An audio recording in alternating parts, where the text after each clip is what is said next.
Hey there, I'm Michael. I teach people about Python and other things on the internet. Are you excited about Mastodon, but you're looking for something better than the website? Some kind of app that you can use? Well, in this video, I'm going to show you how to install a really awesome and the most up-to-date Mastodon app on your tablet, on your iPad or your Android tablet, as well as onto your desktop computer. Best thing is it doesn't cost you anything at all, and it'll just take you 30 seconds to get all set up.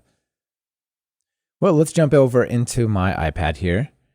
Now, we can, of course, have the Mastodon app. And you pull it up here and look, Mastodon for iPhone and iPad. This is actually pretty good here. If we look, it's got a lot of ratings. This is the one I'm using. However, notice right here, under version history, we have 4 months ago was the last update.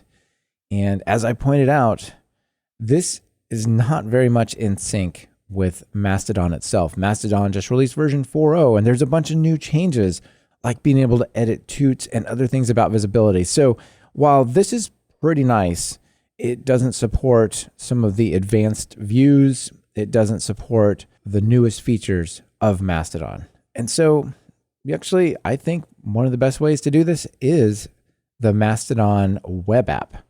But do you really want to use a web app over here?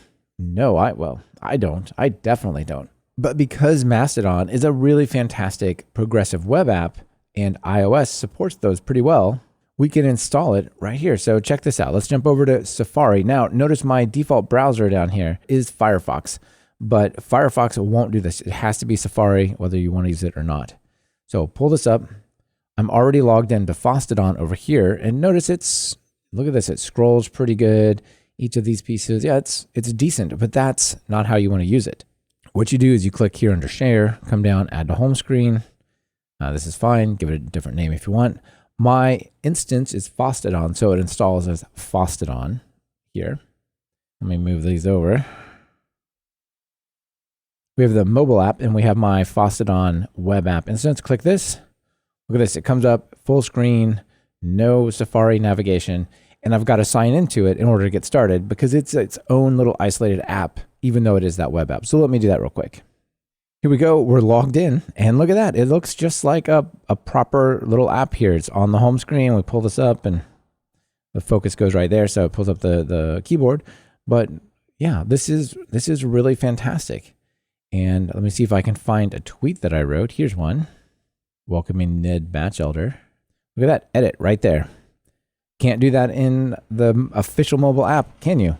You probably will at some point, but you can't right now because this is a brand new feature and that thing was released 4 months ago. So really, really cool. I absolutely love having this interface. You want the simple one, come down and turn off advanced web app.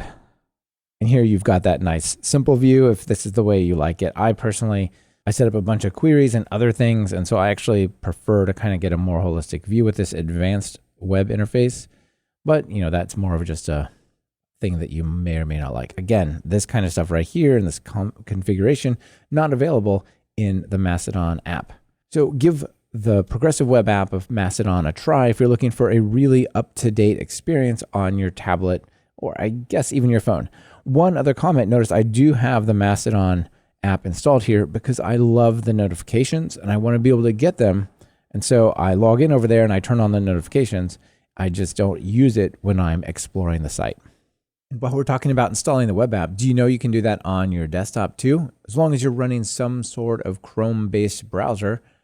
Here we are again on the website for Mastodon, on my Mastodon instance, right over here, install Mastodon. Why not? Let's do it. How's that work?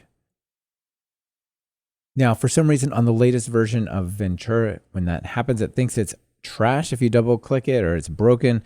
It's not, it's just not trusted. You have to right click and say open, and then you can say open. And from then on, you won't have to worry about it. And again, just like on the tablets, here we go.